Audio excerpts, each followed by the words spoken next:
ਸਤਿ ਸ਼੍ਰੀ ਅਕਾਲ ਜੀ ਸਾਰਿਆਂ ਨੂੰ ਫਤਿਹ ਡੁਗਮ ਤੇ ਤੁਹਾਡਾ ਸਵਾਗਤ ਆ। ਸੋ ਮੌਕ ਟੈਸਟ 4 ਜਿਹੜਾ ਆਪਣਾ ਕਰੰਟ ਅਫੇਅਰਸ 2024 ਦਾ ਉਹਦੇ ਵਿੱਚ ਅੱਜ ਅਸੀਂ ਸੋਲੂਸ਼ਨਸ ਡਿਸਕਸ ਕਰਾਂਗੇ। ਠੀਕ ਆ ਜੀ।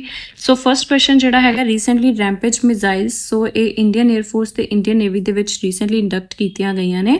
ਸੋ ਇਹ long range supersonic air to surface ਤੇ ਪ੍ਰੀਸੀਜਨ ਸਟ੍ਰਾਈਕ ਮਿਜ਼ਾਈਲਸ ਨੇ, ਜਿਨ੍ਹਾਂ ਨੂੰ ਕਿਹੜੀ ਕੰਟਰੀ ਨੇ ਡਿਵੈਲਪ ਕੀਤਾ ਹੈ? ਸੋ ਇਹ ਡਿਵੈਲਪ ਕੀਤਾ ਹੈ ਇਜ਼ਰਾਈਲ ਨੇ। ਸੋ ਆਪਸ਼ਨ ਆਏਗਾ ਬੀ। ਪ੍ਰੀਸੀਜਨ ਸਟ੍ਰਾਈਕ ਮਿਜ਼ਾਈਲਸ ਉਹ ਮਿਜ਼ਾਈਲਸ ਹੁੰਦੀਆਂ ਨੇ ਜਿਹੜੀਆਂ ਕਿ ਆਪਣੇ ਟਾਰਗੇਟ ਨੂੰ ਬੜੀ ਸਟੀਕਤਾ ਦੇ ਨਾਲ ਹਿੱਟ ਕਰਦੀਆਂ ਨੇ। ਠੀਕ ਹੈ ਜੀ। ਨੈਕਸਟ ਕੁਐਸਚਨ ਹੈਗਾ which among the following is known as Ramanujan number. So Ramanujan number ਜਿਹੜਾ ਆ ਇਹ ਕਿਹਾ ਜਾਂਦਾ ਆ 1729 ਨੂੰ। ਸੋ ਇਹਦਾ ਆਪਸ਼ਨ ਹੈਗਾ ਸੀ। ਸੋ ਇਹ ਕਿਉਂ ਕਿਹਾ ਜਾਂਦਾ? ਕਿਉਂਕਿ ਇਹ ਸਮੋਲੈਸਟ ਨੰਬਰ ਆ ਜਿਹਨੂੰ ਆਪਾਂ ਐਕਸਪ੍ਰੈਸ ਕਰ ਸਕਦੇ ਹਾਂ ਦੋ ਡਿਫਰੈਂਟ ਨੰਬਰਸ ਦੇ ਕਿਊਬਸ ਨੂੰ ਜਦੋਂ ਆਪਾਂ ਪਲੱਸ ਕਰਦੇ ਹਾਂ। ਫੋਰ ਐਗਜ਼ਾਮਪਲ 10 ਦਾ ਕਿਊਬ ਜਿਹੜਾ ਹੈਗਾ ਆ ਇਹ ਹੈਗਾ 1000, 9 ਦਾ ਕਿਊਬ ਜਿਹੜਾ ਹੈਗਾ ਆ ਇਹ ਹੈਗਾ 729। ਸੋ ਦੋਵਾਂ ਨੂੰ ਪਲੱਸ ਕਰੀਏ ਤੇ 1729 ਆਉਂਦਾ, ਜੋ ਕਿ ਇੱਕ ਸਮੋਲੈਸਟ ਨੰਬਰ ਸਾਨੂੰ ਇਸ ਤਰ੍ਹਾਂ ਮਿਲਦਾ ਜਿਹੜਾ ਕਿ ਆਪਾਂ ਦੋ ਕਿਊਬਸ ਦੇ ਐਡੀਸ਼ਨ ਦੇ ਨਾਲ ਆਪਾਂ ਆਬਟੇਨ ਕਰਦੇ ਹਾਂ। ਸੋ ਇਹਨੂੰ ਇੱਕ ਮੈਜੀਕਲ ਨੰਬਰ ਵੀ ਕਹਿੰਦੇ ਆ ਜਿਹੜਾ ਸਰ ਰਾਮਾਨੁਜਨ ਨੇ ਇਨਵੈਂਟ ਕੀਤਾ ਸੀਗਾ। ਠੀਕ ਹੈ ਜੀ। ਨੈਕਸਟ ਹੈਗਾ identify correct about Ishan initiative. So Ishan stands for Indian single sky harmonised air traffic management. ਠੀਕ ਹੈ। ਐਂਡ ਸੈਕਿੰਡ ਹੈਗਾ ਕਿ ਇਹਨੂੰ India airport authority of India ਨੇ ਲਾਂਚ ਕੀਤਾ। ਸੋ ਦੋਨੋਂ ਹੀ ਸਟੇਟਮੈਂਟਸ ਕਰੈਕਟ ਨੇ। ਸਾਡਾ ਆਪਸ਼ਨ ਆਏਗਾ ਸੀ। ਨੈਕਸਟ ਹੈ consider the following statement and identify the correct option. So ਇਹਦੇ ਵਿੱਚ ਸਾਨੂੰ ਉਹਨਾਂ ਨੇ ਕੁਝ ਸਟੇਟਮੈਂਟਸ ਦਿੱਤੀਆਂ ਨੇ ਜਿਹਦੇ ਵਿੱਚੋਂ ਆਪਾਂ ਆਈਡੈਂਟੀਫਾਈ ਕਰਨਾ ਕਿ ਕਿਹਦੇ ਬਾਰੇ ਹੈ।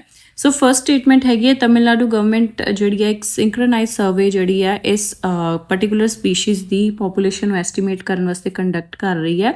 ਦੂਸਰਾ ਹੈ ਕਿ ਤਮਿਲਨਾਡੂ ਦਾ ਸਟੇਟ ਐਨੀਮਲ ਆ। ਤੀਸਰਾ ਕਿ ਇਹ ਓਨਲੀ ਮਾਊਂਟੇਨ ਅੰਗੂਲੇਟ ਆ, ਯਾਨੀ ਕਿ ਹੂਫਡ ਮੈਮਲ ਆ ਸਾਊਦਰਨ ਇੰਡੀਆ ਦੇ ਵਿੱਚ। ਤੇ IUCN ਦੀ ਲਿਸਟ ਦੇ ਉੱਤੇ ਇਹਦਾ ਜਿਹੜਾ ਸਟੇਟਸ ਹੈ ਦੈਟ ਇਜ਼ ਇੰਡੇਂਜਰਡ। ਸੋ ਇਹ ਗੱਲ ਹੋ ਰਹੀ ਹੈ ਨੀਲਗਿਰੀ ਟਾਰ ਦੇ ਬਾਰੇ। ਸੋ the option is A. Next ਹੈ ਕੁਐਸਚਨ 5। ਸੋ ਇਲੈਕਸ਼ਨ ਕਿਉਂਕਿ ਉਦੋਂ ਚੱਲਦੀਆਂ ਪਈਆਂ ਸੀਗੀਆਂ, ਸੋ ਇਸ ਕਰਕੇ ਕਾਫੀ ਨਿਊਜ਼ ਦੇ ਵਿੱਚ ਰਿਹਾ ਆ, ਆਲਦੋ ਕਿ ਸਟੈਟਿਕ ਦਾ ਹੀ ਪਾਰਟ ਆ ਪੋਲਿਟੀ ਦਾ। ਸੋ ਫਰਸਟ ਸਟੇਟਮੈਂਟ ਹੈਗੀ ਇਹਦੇ ਵਿੱਚ ਆਪਾਂ ਤੇ ਕਰੈਕਟ ਆਈਡੈਂਟੀਫਾਈ ਕਰਨੀ ਆ। ਫਰਸਟ ਹੈਗਾ ਕਿ ਇੱਕ ਰੈਕੋਗਨਾਈਜ਼ਡ ਪੋਲੀਟੀਕਲ ਪਾਰਟੀ ਜਿਹੜੀ ਹੈ ਉਹ ਮੈਕਸਿਮਮ 20 ਸਟਾਰ ਕੰਪੇਨਰਸ ਅਪਾਇੰਟ ਕਰ ਸਕਦੀ ਹੈ, ਜਦਕਿ ਜਿਹੜੀ ਰਜਿਸਟਰਡ ਤੇ ਅਨਰੈਕੋਗਨਾਈਜ਼ਡ ਪੋਲੀਟੀਕਲ ਪਾਰਟੀ ਆ ਉਹ 10 ਸਟਾਰ ਕੰਪੇਨਰ ਜਿਹੜੇ ਆ ਅਪਾਇੰਟ ਕਰ ਸਕਦੀ ਆ। ਦੂਸਰੀ ਸਟੇਟਮੈਂਟ ਹੈਗੀ ਕਿ ਐਕਸਪੈਂਡੀਚਰ ਇਨਕਰਡ ਬਾਈ ਸਟਾਰ ਕੰਪੇਨਰਸ, ਜਿੰਨੇ ਵੀ ਸਟਾਰ ਕੰਪੇਨਰਸ ਉੱਤੇ ਜੋ ਵੀ ਖਰਚਾ ਆਉਂਦਾ ਆ ਉਹ ਇਲੈਕਸ਼ਨ ਐਕਸਪੈਂਡੀਚਰ ਜਿਹੜਾ ਕੈਂਡੀਡੇਟ ਦਾ ਹੁੰਦਾ ਹੈ ਕਿਸੇ ਵੀ ਪਾਰਟੀ ਦਾ, ਉਹਦੇ ਅੰਡਰ ਇਹ ਜਿਹੜਾ ਆ ਨਹੀਂ ਆਉਂਦਾ। ਠੀਕ ਹੈ।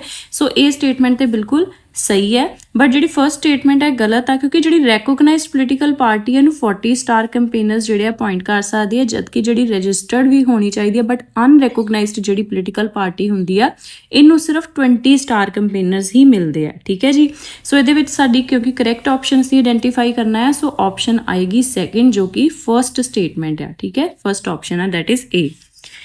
ਨੈਕਸਟ ਹੈ which among the following is a part of dispute in the South China Sea. So Paracel islands ਹੋ ਗਏ, ਸਪਾਰਟਲੀ ਆਈਲੈਂਡਸ ਹੋ ਗਏ ਜਾਂ ਸਕਾਰਬੋਰੋ ਸ਼ੋਲ ਹੋ ਗਿਆ। ਸੋ ਇਹ ਤਿੰਨੋਂ ਹੀ ਜਿਹੜੇ ਆ ਚਾਈਨਾ ਦੇ ਨਾਲ ਡਿਫਰੈਂਟ ਕੰਟਰੀਜ਼ ਦਾ, ਵੀਅਤਨਾਮ, ਫਿਲੀਪੀਨਸ ਵਗੈਰਾ, ਸੋ ਸਾਰੀਆਂ ਜਿਹੜੀਆਂ ਨੇ ਡਿਸਪਿਊਟ ਆ ਸਾਊਥ ਚਾਈਨਾ ਸੀ ਦੇ ਵਿੱਚ ਹੀ ਆਈਲੈਂਡਸ ਐਂਡ ਇਹ ਸ਼ੋਲ ਜਿਹੜਾ ਹੈ ਲਾਈ ਕਰਦਾ ਹੈ। ਸੋ ਸਾਰੀਆਂ ਹੀ ਸਟੇਟਮੈਂਟ ਸਾਰੀਆਂ ਹੀ ਆਪਸ਼ਨ ਜਿਹੜੀਆਂ ਨੇ ਇਹਦੇ ਵਿੱਚ ਆਉਣੀਆਂ ਨੇ। So the right answer is D.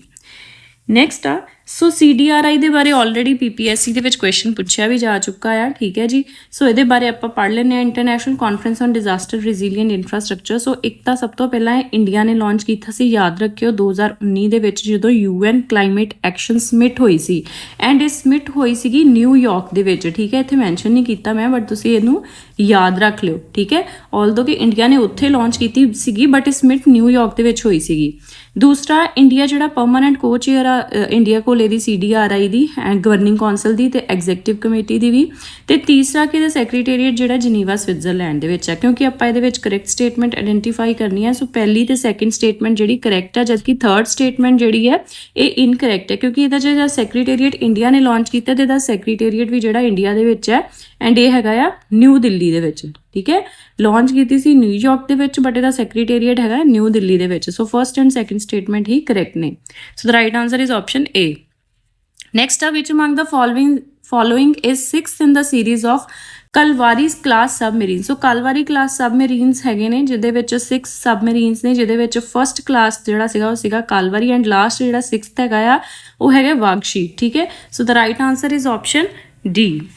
Next ਆ Identify incorrect about IREDA. IREDA means Indian Renewable Energy Development Agency Limited. So ਇਹਦੇ ਬਾਰੇ ਆਪਾਂ incorrect ਜਿਹੜਾ ਆ identify ਕਰਨਾ ਆ, ਠੀਕ ਹੈ। ਸੋ ਆਈਰੀਡਾ ਜਿਹੜੀ ਹੈ ਇਹ ministry of new and renewable energy ਦੇ ਐਡਮਿਨਿਸਟ੍ਰੇਸ਼ਨ ਦੇ ਅੰਡਰ ਆਉਂਦੀ ਆ। ਦੂਸਰਾ ਕਿ ਇੱਕ ਤਰ੍ਹਾਂ ਦੀ NBFC ਹੈ ਜਿਹਨੂੰ 1987 ਦੇ ਵਿੱਚ ਐਸਟੈਬਲਿਸ਼ ਕੀਤਾ ਗਿਆ ਸੀਗਾ। ਸੋ ਦੋਨੋਂ ਹੀ ਸਟੇਟਮੈਂਟਸ ਕਰੈਕਟ ਹੈ, ਬਟ ਆਪਾਂ ਇਨਕਰੈਕਟ ਆਈਡੈਂਟੀਫਾਈ ਕਰਨੀ ਹੈ ਤੇ ਕੋਈ ਵੀ ਨਹੀਂ ਹੈ। So right answer is option D. Next identify correct about securities appellate tribunal. So securities appellate tribunal ਦੇ ਬਾਰੇ ਸਾਨੂੰ ਕੁਝ ਸਟੇਟਮੈਂਟਸ ਦਿੱਤੀਆਂ ਗਈਆਂ ਨੇ, ਆਪਾਂ ਨੇ ਕਰੈਕਟ ਆਈਡੈਂਟੀਫਾਈ ਕਰਨੀ ਹੈ। ਸਭ ਤੋਂ ਪਹਿਲਾਂ ਤਾਂ ਇੱਕ ਸਟੈਚੂਟਰੀ ਬੋਡੀ ਹੈ। ਸਟੈਚੂਟਰੀ ਬੋਡੀ ਦਾ ਮਤਲਬ ਉਹ ਹੁੰਦਾ ਜੋ ਕਿ ਪਾਰਲੀਮੈਂਟ ਦੇ ਕਿਸੇ ਐਕਟ ਦੇ ਨਾਲ ਬਣੀ ਹੁੰਦੀ ਆ। ਸੋ ਇਹ ਕਿਹੜੇ ਐਕਟ ਦੇ ਨਾਲ ਬਣੀ ਹੈ? ਸੇਬੀ ਐਕਟ 1992 ਦੇ ਅੰਡਰ ਬਣੀ ਹੈ। 1992 ਦੇ ਵਿੱਚ ਹੀ ਸਟੈਬਲਿਸ਼ ਹੋਈ ਹੈ। ਸੋ ਇਹ ਸਟੇਟਮੈਂਟ ਕਰੈਕਟ ਆ। ਦੂਸਰੀ ਕਿ it hears appeals against the financial regulators RBI, SEBI, PFRDA and IRDA. So RBI means Reserve Bank of India, SEBI means Security Exchanges Board of India, PFRDA means Pension Fund Regulatory Development Authority of India and IRDA means Insurance Regulatory Development Authority of India. ਤੀਸਰੀ statement ਹੈਗੀ recently justice BG Krishnan took charge as the presiding officer of the SAT. So ਇਹ statement ਜਿਹੜੀ ਹੈ ਇਹਦੇ ਵਿੱਚ ਆਪਾਂ correct identify ਕਰਨੀ ਹੈ ਤੇ ਸਿਰਫ ਪਹਿਲੀ ਹੀ ਸਟੇਟਮੈਂਟ ਜਿਹੜੀ ਹੈ ਕਰੈਕਟ ਹੈ, ਬਾਕੀ ਦੋਨੋਂ ਹੀ ਸਟੇਟਮੈਂਟ ਗਲਤ ਹੈ।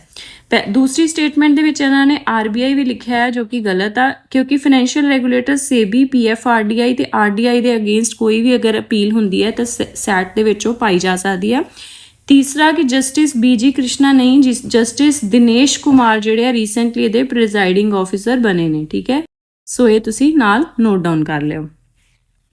ਨੈਕਸਟ ਹੈ ਰੀਸੈਂਟਲੀ ਨਿਊਜ਼ ਬਲੈਸ਼ਲੇ ਡੈਕਲੇਰੇਸ਼ਨ। ਬਲੈਸ਼ਲੇ ਡੈਕਲੇਰੇਸ਼ਨ ਜਿਹੜੀ ਹੈ ਇਹ ਹੈਗੀ ਹੈ ਆਰਟੀਫਿਸ਼ੀਅਲ ਇੰਟੈਲੀਜੈਂਸ ਨਾਲ related. So the right answer is option B।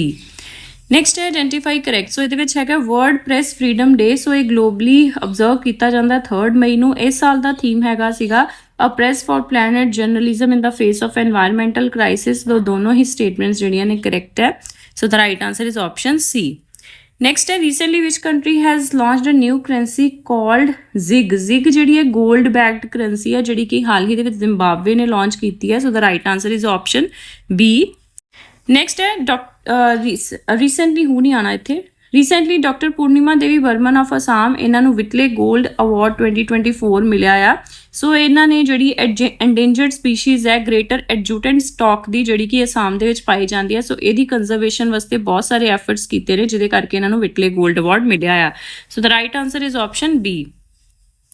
Next ਹੈ recently Spices Board of India mandated the testing of which chemical for spice shipments to Singapore and Hong Kong। ਸੋ ਤੁਹਾਨੂੰ ਪਤਾ ਹੀ MDH ਮਸਾਲਿਆਂ ਦੇ ਵਿੱਚ ਜਿਹੜਾ ਹੈ ਕਾਫੀ ਮਤਲਬ ਲਾਸਟ ਨਿਊਜ਼ ਦੇ ਵਿੱਚ ਆਉਂਦਾ ਰਿਹਾ ਕਿ ਅਡਲਟ੍ਰੇਸ਼ਨ ਹੈ, ਇਹਦੇ ਵਿੱਚ ਬਹੁਤ ਜ਼ਿਆਦਾ ਮਿਲਾਵਟ ਜਿਹੜੀ ਹੈ ਇਥਾਈਲਿਨ ਆਕਸਾਈਡ ਦੀ ਪਾਈ ਗਈ ਹੈ। ਸੋ ਉਹਦੇ ਕਰਕੇ ਜਿਹੜਾ ਆ ਸਿੰਗਾਪੁਰ ਤੇ ਹਾਂਗਕਾਂਗ ਨੇ ਬੈਨ ਵੀ ਕਰਤੇ ਸੀ।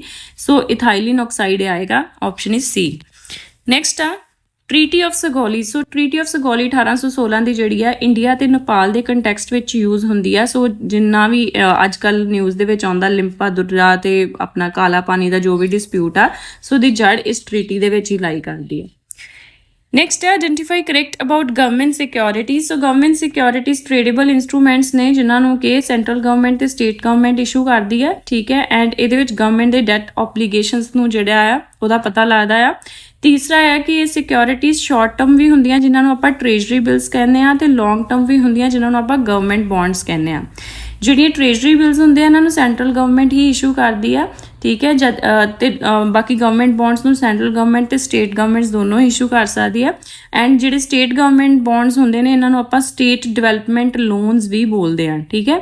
ਐਂਡ ਇਹਦੇ ਵਿੱਚ ਕੋਈ ਵੀ ਰਿਸਕ ਆਫ ਡਿਫਾਲਟ ਨਹੀਂ ਹੁੰਦਾ ਕਿਉਂਕਿ ਇਹ ਗਵਰਨਮੈਂਟ ਬੈਕਡ ਹੁੰਦੇ ਨੇ। ਸੋ ਸਾਰੀਆਂ ਹੀ ਸਟੇਟਮੈਂਟਸ ਕਰੈਕਟ ਹੈ। So the right answer is option D। Next ਆ ਆਈਡੈਂਟੀਫਾਈ ਕਰੈਕਟ ਅਬਾਊਟ ਇਲੈਕਸ਼ਨ। ਇੱਥੇ ਇਲੈਕਸ਼ਨ ਆਉਣਾ ਸੀਗਾ, ਠੀਕ ਹੈ, ਲਿਖ ਲਿਓ about election commission of India. So first ਹੈਗਾ ਕਿ ਇੱਕ autonomous permanent constitution authority mentioned under article 312 of the constitution. ਦੂਸਰਾ ਹੈਗਾ ਕਿ ਇਹਦੇ ਵਿੱਚ ਪਾਰਲੀਮੈਂਟ ਦੀ ਇਲੈਕਸ਼ਨ, ਸਟੇਟ ਲੈਜਿਸਲੇਚਰ ਦੀ ਇਲੈਕਸ਼ਨ, ਪ੍ਰੈਜ਼ੀਡੈਂਟ ਤੇ ਵਾਈਸ ਪ੍ਰੈਜ਼ੀਡੈਂਟ ਦੀ ਇਲੈਕਸ਼ਨ ਜਿਹੜਾ ਹੈ ਦੇਖਦਾ ਆ। ਤੀਸਰਾ ਇਹਦੇ ਵਿੱਚ ਚੀਫ ਇਲੈਕਸ਼ਨ ਕਮਿਸ਼ਨਰ ਤੇ 2 ਇਲੈਕਸ਼ਨ ਕਮਿਸ਼ਨਰਸ ਹੁੰਦੇ ਆ ਜਿਨ੍ਹਾਂ ਦੀ ਟਰਨੋਰਸ 6 ਸਾਲ ਜਾਂ 65 ਸਾਲ ਤੱਕ ਹੁੰਦੀ ਹੈ, ਵਿਚ ਐਵਰ ਇਜ਼ ਅਰਲੀਅਰ। चौथा कि इलैक्शन कमीशन जिहड़ी है डिसाइड करदी है election schedule for general election by election जिहड़ियां कि जिमनी चोणां हुंदियां ने पंचायत ते म्यूनसिपैलिटीज़।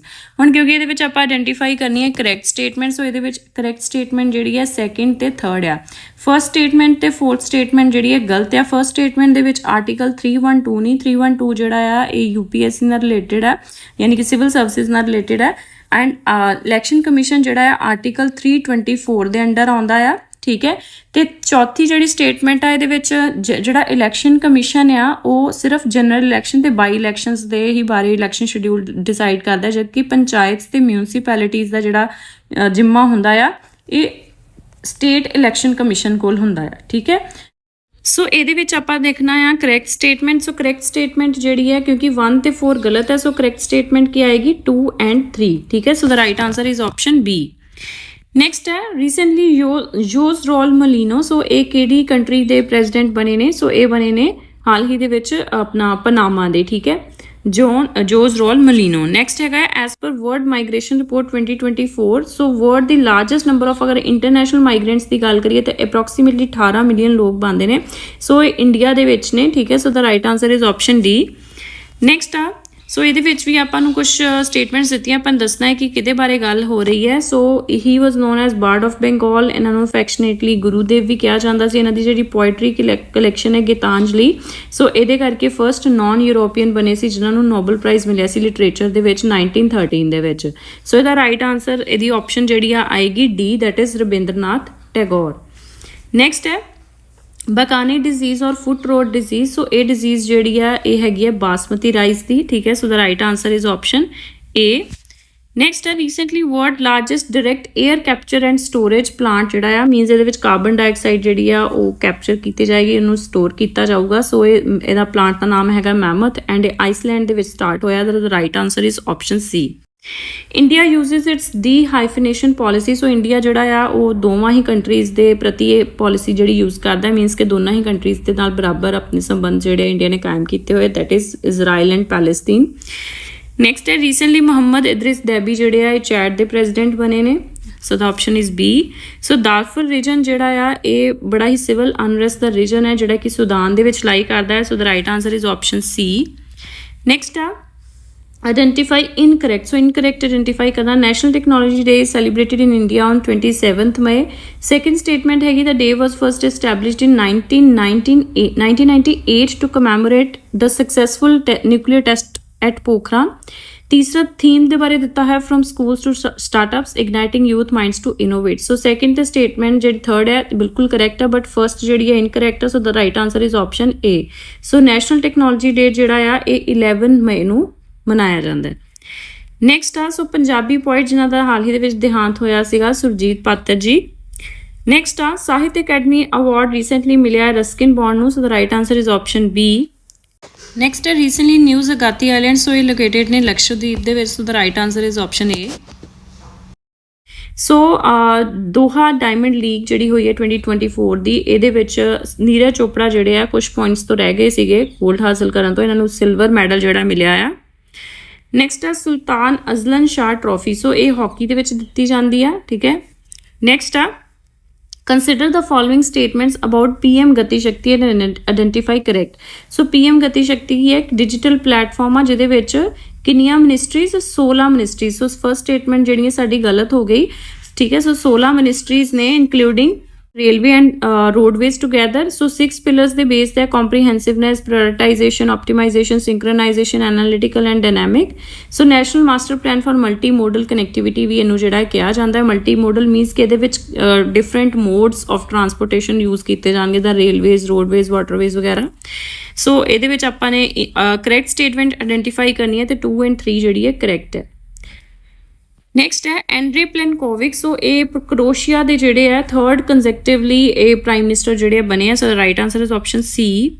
ਨੈਕਸਟ ਹੈ identify which among the following Indian manuscripts. So ਇਹਨਾਂ ਨੂੰ memory of the world Asia Pacific region register ਦੇ ਵਿੱਚ ਇਨਕਲੂਡ ਕੀਤਾ ਗਿਆ। ਸੋ ਰਾਮਚਰਿਤਰ ਮਾਨਸ, ਪੰਚਤੰਤਰ ਤੇ ਸ਼ਾਰਦਾ ਲੋਕ ਲੋਕਾਨਾ ਤਿੰਨਾਂ ਨੂੰ ਹੀ ਜਿਹੜਾ ਇਨਕਲੂਡ ਕੀਤਾ ਗਿਆ। So the right answer is option D.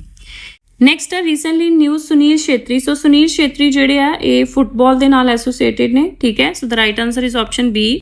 So open network digital commerce ਦੇ ਬਾਰੇ ਜਿਹੜਾ ਆ ਕਾਫੀ ਜ਼ਿਆਦਾ ਨਿਊਜ਼ ਦੇ ਵਿੱਚ ਆ ਰਿਹਾ ਆ। ਸੋ ਇਹ section 8 company non profit organisation ਆ department for promotion of industry and internal trade ਦੀ, ਜਿਹਦੇ ਵਿੱਚ ਬੇਸਿਕਲੀ ਡਿਜੀਟਲ ਕਮਰਸ ਨੂੰ ਡੈਮੋਕ੍ਰੇਟਾਈਜ਼ ਕਰਨ ਦੀ ਗੱਲ ਮੀਨਸ ਕਿ ਇਹਦੇ ਵਿੱਚ ਲੋਕ ਜਿਹੜੇ ਆ ਆਨਲਾਈਨ ਜਿੱਦਾਂ ਆਪਾਂ ਫਲਿੱਪਕਾਰਟ ਐਮਾਜ਼ੋਨ ਤੇ ਚੀਜ਼ਾਂ ਪਰਚੇਸ ਕਰ ਸਕਦੇ ਹਾਂ। ਸੋ ਕਹਿ ਲਓ ਕਿ ਇੱਕ ਗਵਰਨਮੈਂਟ ਦਾ ਹੀ ਪਲੇਟਫਾਰਮ ਹੈ ਜਿੱਥੇ ਆਪਾਂ ਆਨਲਾਈਨ ਜਿਹੜਾ ਆ ਸੇਲ ਪਰਚੇਸ ਕਰ ਸਕਦੇ ਹਾਂ। ਸੋ ਇਹਦੇ ਵਾਸਤੇ ਕੁਆਲਿਟੀ ਕਾਉਂਸਲ ਆਫ ਇੰਡੀਆ ਤੇ Protean e governance technologies founding members ਨੇ। ਸੋ ਦੋਨੋਂ ਹੀ ਸਟੇਟਮੈਂਟਸ ਜਿਹੜੀਆਂ ਨੇ ਕਰੈਕਟ ਹੈ। So the right answer is option C. So first Indian space tourist Gopi Chand Thotakura ਬਣੇ ਸੀਗੇ ਰੀਸੈਂਟਲੀ, ਠੀਕ ਹੈ। So the right answer is option A. So highest paid athlete ਦੀ ਲਿਸਟ ਦੇ ਵਿੱਚ ਵਰਲਡ ਦੇ ਹਾਈਐਸਟ ਪੇਡ ਲਿਸਟ ਦੀ ਜਿਹੜੀ ਫੋਰਬ ਲਿਸਟ ਆਈ ਹੈ, ਸੋ ਉਹਦੇ ਵਿੱਚ ਕ੍ਰਿਸਟੀਆਨੋ ਰੋਨਾਲਡੋ ਜਿਹੜੇ ਨੇ ਟੌਪ ਤੇ ਆਏ ਨੇ। ਨੈਕਸਟ ਆ ਸੋ ਕਰਤਾਰ ਸਿੰਘ ਸਰਾਭਾ ਜੀ ਦੀ ਜਿਹੜੀ ਐਗਜ਼ੀਕਿਊਸ਼ਨ ਹੋਈ ਸੀ, ਫਾਂਸੀ ਜਿਹੜੀ ਉਹਨਾਂ ਨੂੰ ਹੋਈ ਸੀ, ਉਹ ਲਾਹੌਰ ਕਨਸਪੀਰੇਸੀ ਕੇਸ ਦੀ ਫਾਈਲ ਖੁੱਲ੍ਹਣ ਕਰਕੇ ਹੋਈ ਸੀ। So right answer is option C. So Booker prize ਦੇ ਬਾਰੇ, ਇੰਟਰਨੈਸ਼ਨਲ ਬੁਕਰ ਪ੍ਰਾਈਜ਼ ਜਿਹੜਾ ਇਹਦੇ ਵਿੱਚ from around the world fiction novel fiction ਦੇ ਉੱਤੇ ਜਿਹੜਾ ਵੀ ਕੰਮ ਹੁੰਦਾ ਆ ਉਹਨੂੰ ਮੀਨਸ ਕਿ ਐਪਰੀਸੀਏਸ਼ਨ ਮਿਲਦੀ ਹੈ, ਜਿਹੜਾ ਕਿ ਇੰਗਲਿਸ਼ ਦੇ ਵਿੱਚ ਟਰਾਂਸਲੇਟ ਹੋਇਆ ਹੋਣਾ ਚਾਹੀਦਾ ਆ ਤੇ ਉਹਨੂੰ ਯੂਕੇ ਜਾਂ ਆਇਰਲੈਂਡ ਦੇ ਵਿੱਚ ਪਬਲਿਸ਼ ਹੋਇਆ ਹੋਣਾ ਚਾਹੀਦਾ ਆ। ਰੀਸੈਂਟਲੀ ਜਰਮਨ ਆਥਰ ਜੈਨੀ ਓਪਨਬੈਕ ਤੇ ਉਹਨਾਂ ਦੇ ਜਿਹੜੇ ਟਰਾਂਸਲੇਟਰ, ਉਹਨਾਂ ਦੇ ਨੋਵਲ ਨੂੰ ਟਰਾਂਸਲੇਟ ਕਰਨ ਵਾਲੇ ਮਾਈਕਲ ਹੌਫਮੈਨ ਨੂੰ ਇਹ ਬੁਕਰ ਪ੍ਰਾਈਜ਼ ਜਿਹੜਾ ਉਹਨਾਂ ਦੇ ਨੋਵਲ ਕੈਰੋਜ਼ ਵਾਸਤੇ ਮਿਲਿਆ ਆ। ਸੋ ਕਰੈਕਟ ਸਟੇਟਮੈਂਟ ਆਇਡੈਂਟੀਫਾਈ ਕਰਨੀ ਹੈ ਤਾਂ ਦੋਨੋਂ ਹੀ ਕਰੈਕਟ ਨੇ। So the right answer is option C. Next ਹੈ identify incorrect match pair. So Pravah portal ਦੇ ਬਾਰੇ ਆਪਾਂ ਪਿਛਲੇ ਕਰੰਟ ਅਫੇਅਰਸ ਵੀ ਪੜ੍ਹਿਆ ਸੀਗਾ ਕਿ ਇਹਦੇ ਵਿੱਚ ਜਿੰਨੀਆਂ ਵੀ ਰੈਗੂਲੇਟਰੀ ਅਪਰੂਵਲਸ ਨੇ, ਰੀਸੈਂਟਲੀ ਆਰਬੀਆਈ ਨੇ ਹੀ ਤਿੰਨੇ ਹੀ ਬੇਸਿਕਲੀ ਲਾਂਚ ਕੀਤੇ ਨੇ ਪਲੇਟਫਾਰਮਸ, ਠੀਕ ਹੈ। ਪ੍ਰਵਾਹ ਪੋਰਟਲ ਕੀਤਾ ਕਿ ਜਿੰਨੇ ਵੀ ਰੈਗੂਲੇਟਰੀ ਅਪਰੂਵਲਸ ਦਿੱਤੇ ਜਾਂਦੇ ਨੇ ਡਿਫਰੈਂਟ ਕੰਮਾਂ ਵਾਸਤੇ, ਠੀਕ ਹੈ। ਸੋ ਉਹਨਾਂ ਨੂੰ ਇਹ ਸਟ੍ਰੀਮਲਾਈਨ ਕਰਨਾ ਇਹਦਾ ਮੇਨ ਮੋਟਿਵ ਆ। ਦੂਸਰਾ ਹੈਗਾ ਰਿਟੇਲ ਡਾਇਰੈਕਟ ਮੋਬਾਈਲ ਐਪ, ਜਿਹਦੇ ਵਿੱਚ ਤੁਸੀਂ ਗਵਰਨਮੈਂਟ ਈ ਸਿਕਿਉਰਿਟੀਜ਼ ਦੇ ਵਿੱਚ ਜਿਹੜਾ ਆ ਇਸ ਐਪ ਦੇ ਮਾਧਿਅਮ ਦੇ ਨਾਲ ਕਰ ਸਕਦੇ, ਇਨਵੈਸਟ ਕਰ ਸਕਦੇ ਹੋ, ਟ੍ਰਾਂਜੈਕਟ ਕਰ ਸਕਦੇ ਹੋ। ਫਿਨਟੈਕ ਰਿਪੋਜ਼ਿਟਰੀ ਦਾ ਮਤਲਬ ਕਿ ਜਿੰਨੀਆਂ ਵੀ ਇੰਡੀਅਨ ਫਿਨਟੈਕ ਫਰਮਸ ਨੇ ਜਿੱਦਾਂ ਪੇਟੀਐਮ ਵਗੈਰਾ ਇਹ ਉਹ ਸਾਰੀਆਂ, ਸੋ ਉਹਨਾਂ ਦਾ ਕੰਪਰੀਹੈਂਸਿਵ ਡੇਟਾਬੇਸ ਹੈ। ਸੋ ਸਾਰੀਆਂ ਸਟੇਟਮੈਂਟਸ ਜਿਹੜੀਆਂ ਕਰੈਕਟ ਹੈ। ਮੈਚ ਪੇਅਰ ਇਨਕਰੈਕਟ ਆਇਡੈਂਟੀਫਾਈ ਕਰਨਾ ਤਾਂ right answer is option D. Next ਹੈ ਸੋ ਆ PPSC ਨੇ ਕੁਐਸਚਨ ਜਿਹੜਾ ਪੁੱਛ ਵੀ ਲਿਆ ਆ। So which film won the prestigious grand prix award 77th Cannes film festival ਦੇ ਵਿੱਚ all we imagine as a light ਨੂੰ ਜਿਹੜਾ ਆ ਇਹ ਗ੍ਰੈਂਡ ਪ੍ਰੀ ਅਵਾਰਡ ਮਿਲਿਆ ਆ। So right answer is option A. So massive landslide ਦੇਖਣ ਨੂੰ ਪਪੂਆ ਨਿਊ ਗਿਨੀ ਦੇ ਵਿੱਚ ਮਿਲੇ ਸੀ ਕਾਫੀ ਜ਼ਿਆਦਾ। ਲਾਸਟ ਕੁਐਸਚਨ ਜਿਹੜਾ ਹੈਗਾ recently in news, what is the IUCN status of Great Indian Bustard? So the IUCN status ਹੈਗਾ critically endangered. So that was all for today. Thank you so much.